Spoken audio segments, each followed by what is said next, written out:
Hey entrepreneurs, executives, and spammers. We started the Pilot House email and customer retention team to crush targets. And in our 4th year, we are the best customer retention team in the Roman character set.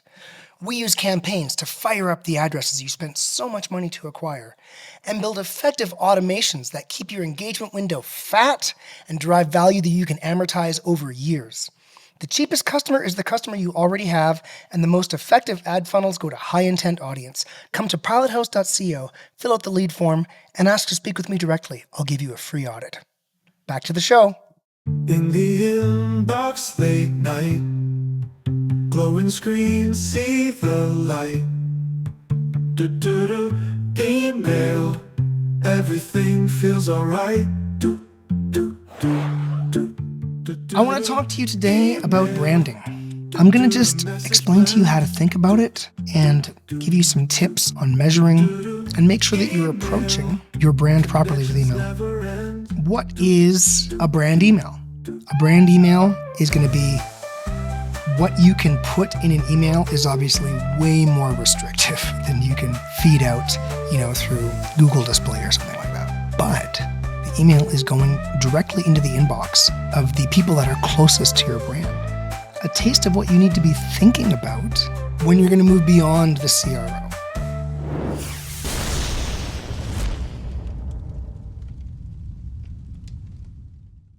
It's the world's best email and retention podcast, and I'm your host, Jordan Gordon. We are a member of the DTC network of podcasts and the philosophical home of the Pilot House email and customer retention team. If you want to add the sweet nectar of low-cost revenue to your digital ecosystem, subscribe to us on your favorite podcast app today. I want to talk to you today about branding. We'll title today's talk, So You've Got a Brand Now. A lot of what I've discussed with the audience here through the DTC podcast and now through the World's Best Email and Retention podcast in the last few years has been very performance focused. You can kind of broadly break email down into two parts. It's a CRO effort and it's a branding effort. And we've discussed a lot of the CRO. How do you make a site abandon that works? How do you update your segmentation so that you inbox really well? Most people who walk in the front door of our service at the agency, either their email is not doing anything great or they're just in the spam folder. So I just talk about that a lot. But there's this whole other aspect of email, which is branding. It becomes more and more important the bigger and bigger you get, right? So I'm going to just explain to you how to think about it and give you some tips on measuring and make sure that you're approaching your brand properly with email. So first, I want you to prove to yourself what I've been saying on the pod, that the engagement window for email has shrunk significantly. And why are we going to do this?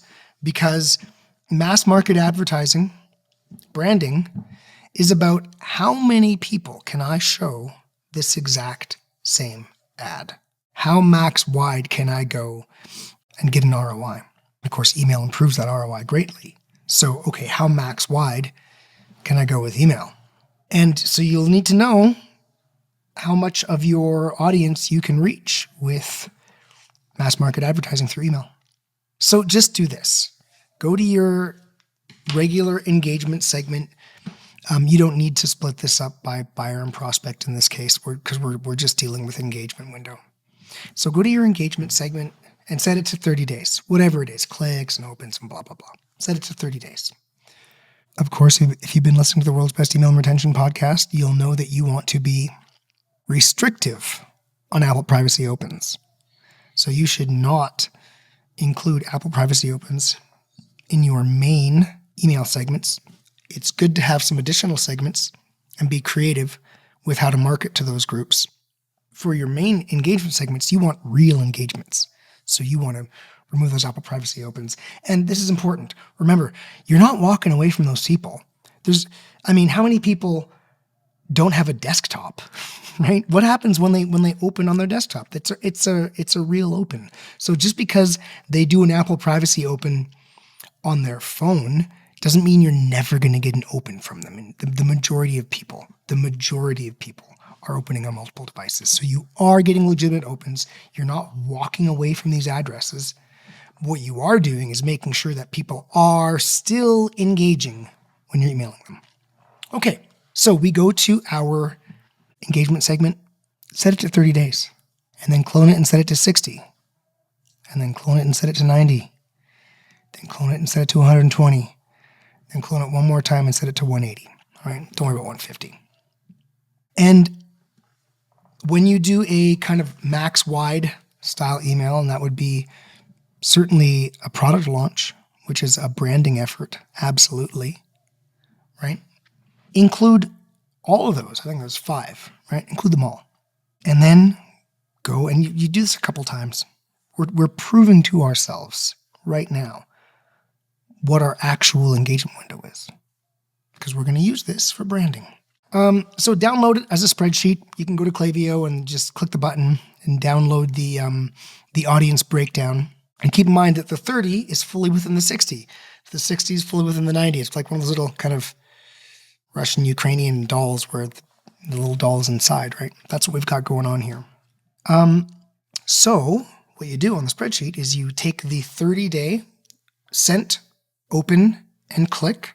That would be unique opens, and it's unique clicks is what it reports. And you subtract that from the 60. And then you take the 60 sent, open, click, and you subtract it from the 90. And what you're going to get, when you subtract the 60 from the 90, for instance, you're going to get the actual open rate of the 90-day segment, of the people from 60 to 90, and the actual click rate of the people from 60 to 90. And what you're going to see when you do this for yourself is there's this point where there's just this cascade, everything falls off a cliff, right? And I told you didn't have to worry about 150 because I know it's before 150, right? So I still see people using these 180-day segments. It's just not the way it is anymore. What you're going to find is 60 or 90 is it. And what you'll see this crazy low open rate for these later engagement windows, like say, 90 to 120, crazy low open rate, like 3% or something like that, right? Well, what's going on there? Have you ever gone and looked at your spam folder and looked and noticed how the emails don't have pictures? Yeah, so Gmail is not actually including the image link. The open pixel is not firing, and it's in spam. So you're going to see when you do this where you end up in spam. Okay? And then you're going to set your engagement window appropriately based on the data for your account. All right? And then you're going to know how max wide you can go, because mass market advertising is about going max wide. And DTC podcast episode 311, continuation, where I discuss this with Eric. Go back and check it out. What are you going to do outside of that window? We know we want to keep the peanut butter spread evenly across the toast. So you've got to use that kind of continuation and a killer offer to get people engaging, get them back in that engagement window. You want to, if you're going to reach back really far, you want to make sure you're not hitting a bunch of spam traps. It's a real problem.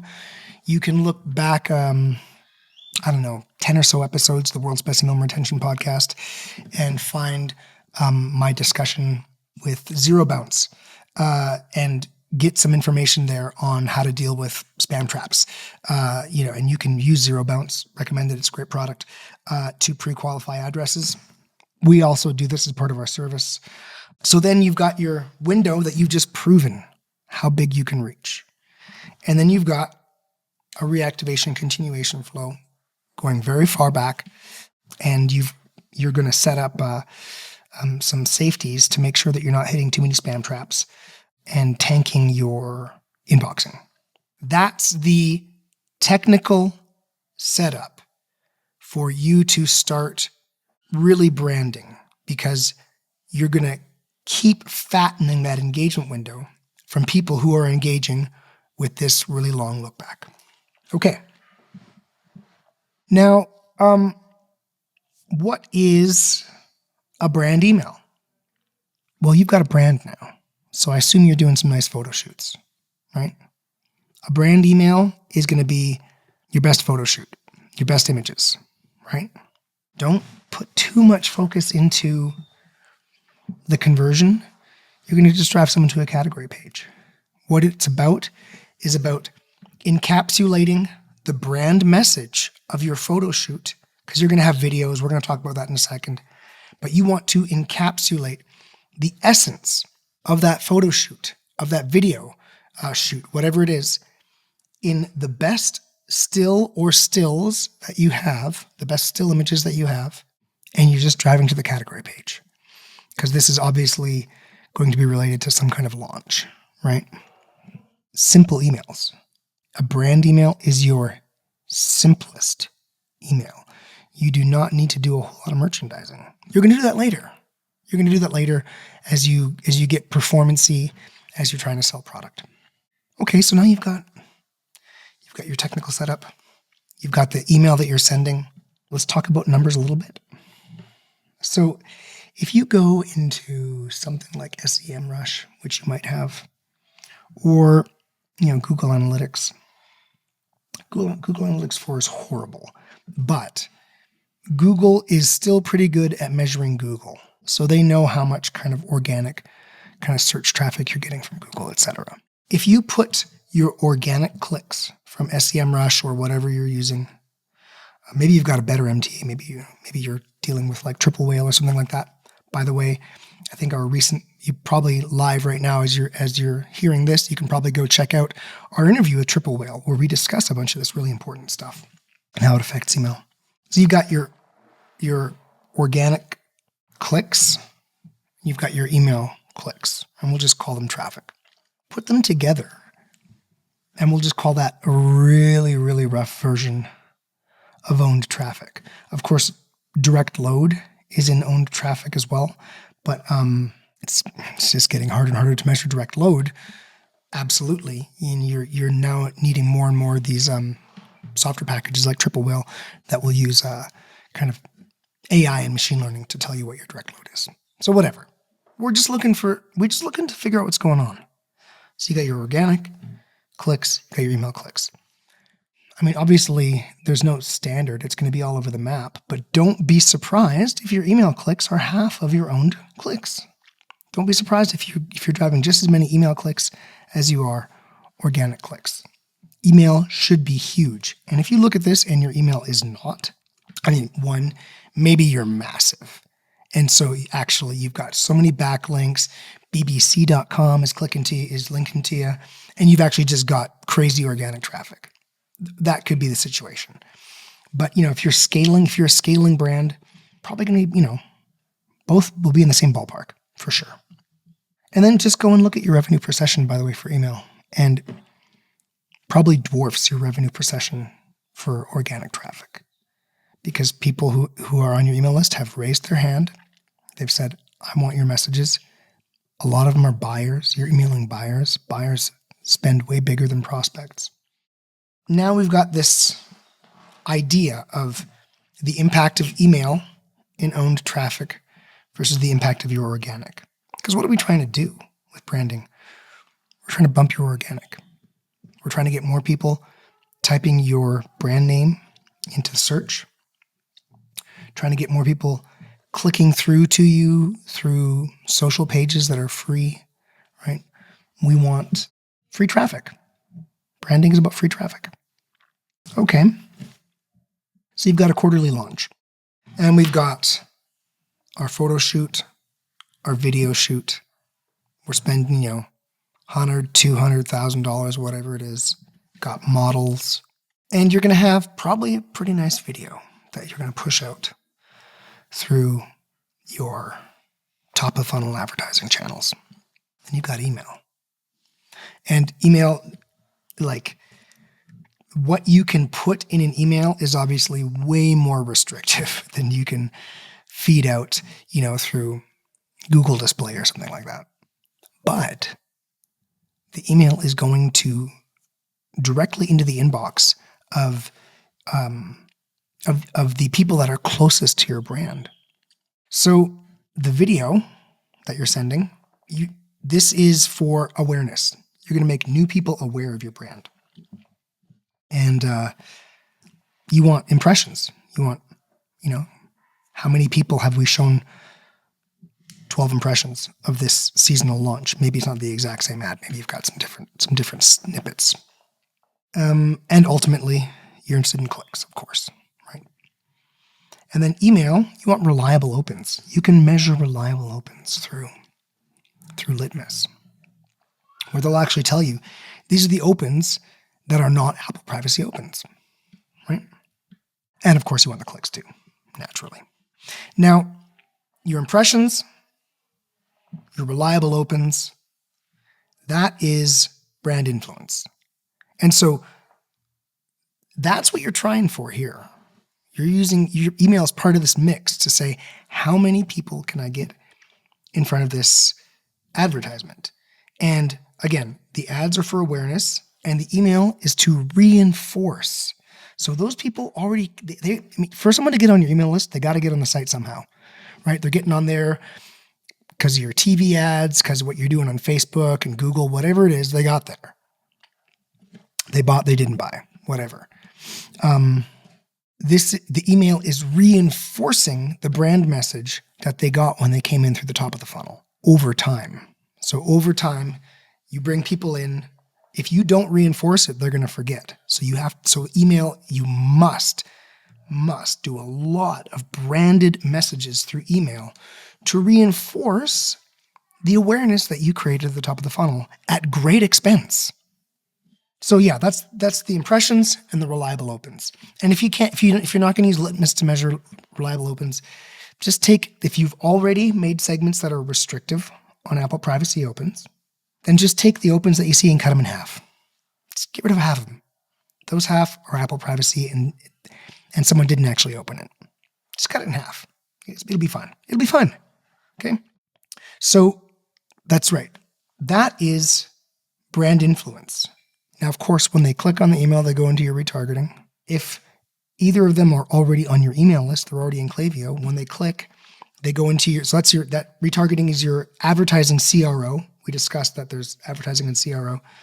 That retargeting is your paid CRO.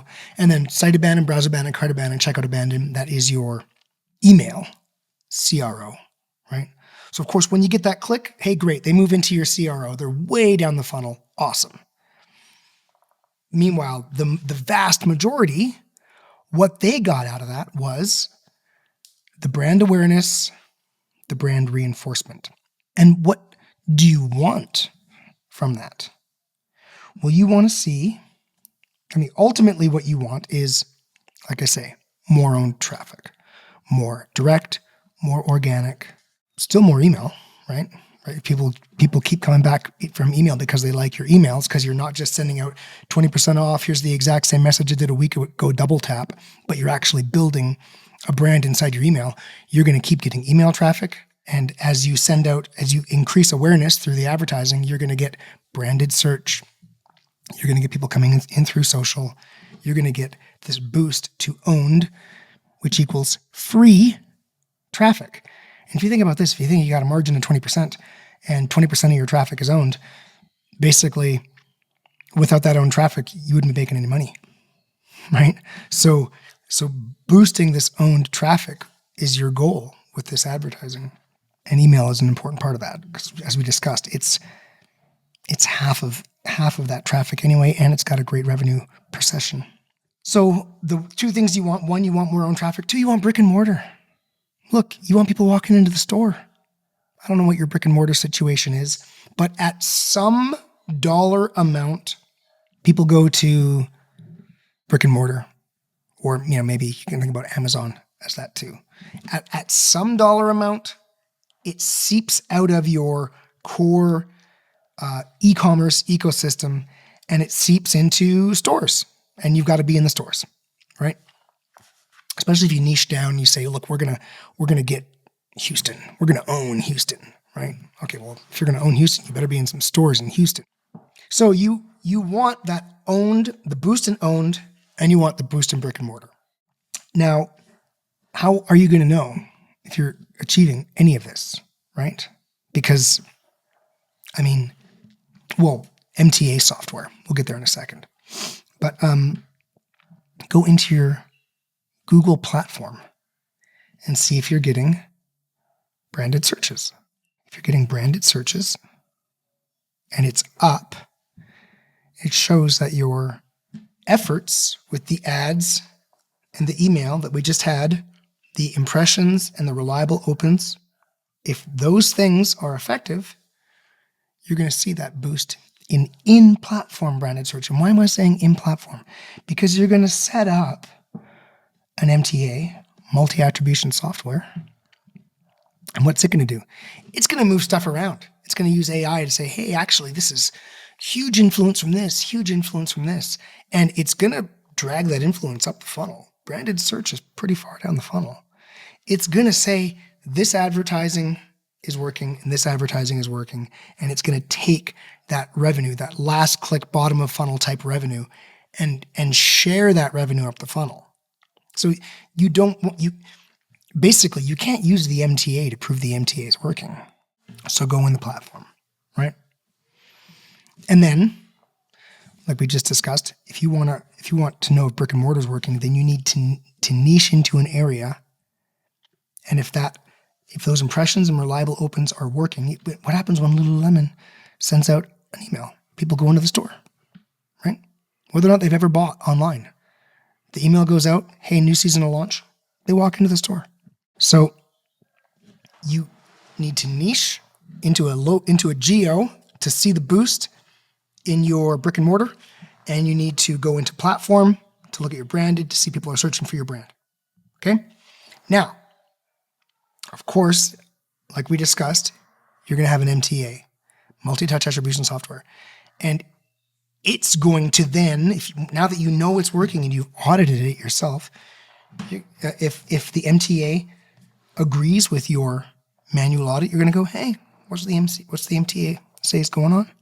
Right? And it's going to say our quarterly launch that we sent out through ads and through email has worked because we see all of that activity there and we see correlated through a regression analysis. Just go back one episode, I talked to Triple Whale about this, and we see a correlated increase in owned traffic as a result. Now that's a lot. I mean, we're at 25 minutes here, right?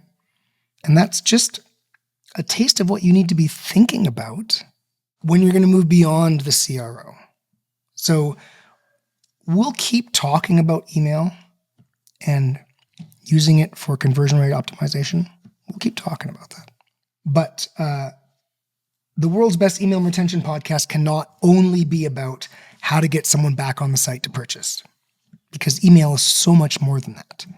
I mean, when you just go through these steps and you go and you look at how much email traffic you're getting versus organic, when you run that for yourself and go, whoa, I cannot believe how many people are hitting the site through email versus all of my efforts to get owned traffic, right? It should be an aha moment for you.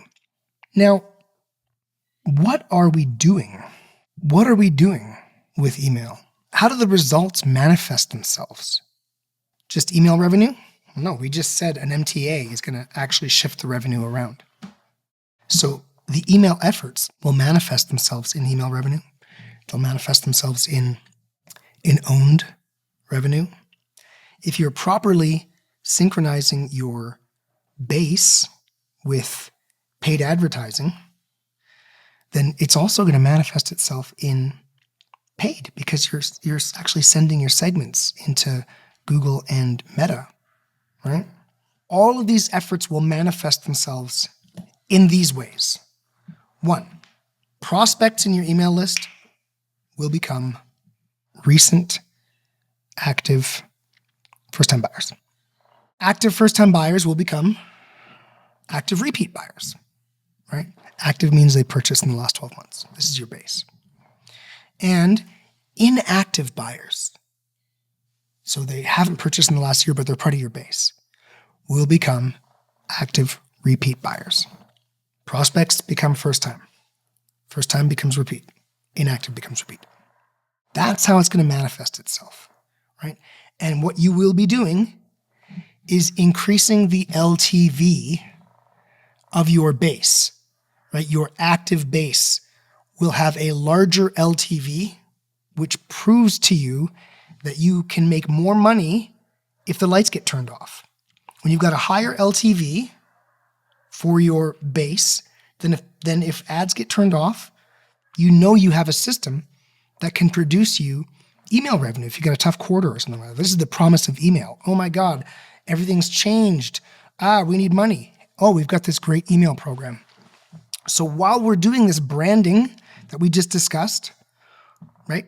While we are reinforcing our message through high quality emails that are interesting, not just 20% off, the same thing I said last week. While we're doing all this stuff that we discussed up here, it's going to manifest itself in higher average LTV for your active base, right? And you can measure that. Klaviyo has historical LTV as a field for every address. So if you're creative, you can prove to yourself that the efforts that you're doing here are increasing your LTV for your active base and increasing the persistent revenue that you can expect. And nobody wants to be on a list that's just, hey, it's 20% off the exact same email, double tap at the exact same email. Hey, why don't you buy? Hey, you haven't bought for a while. Why don't you buy? Nobody wants to be on that list, right? So you're going to need to create that exciting email program with good content and branding. That's what we're discussing right now. You've got a brand now. You're going to need to produce that to get the actual performance result, which is higher average LTV for your active list. Okay.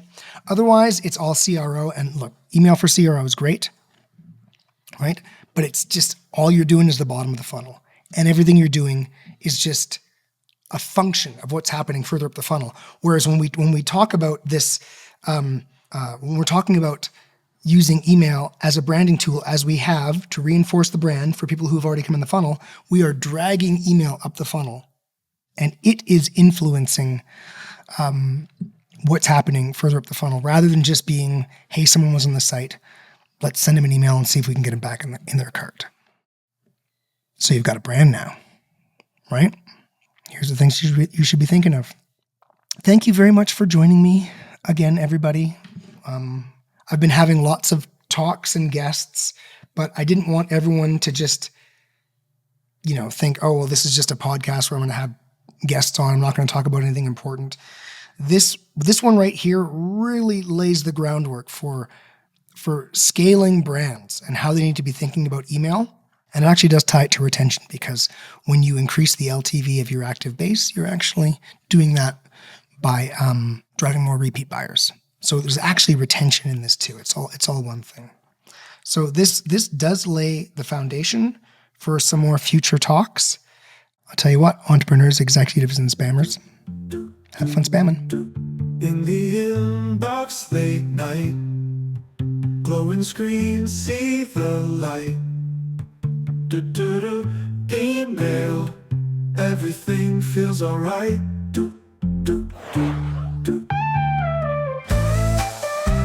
Hey entrepreneurs and spammers, remember, you can't scale without email, and the cheapest customer to acquire is the customer you already have. So please subscribe to the world's best email and retention podcast and learn how to make low-cost revenue a big part of your digital ecosystem.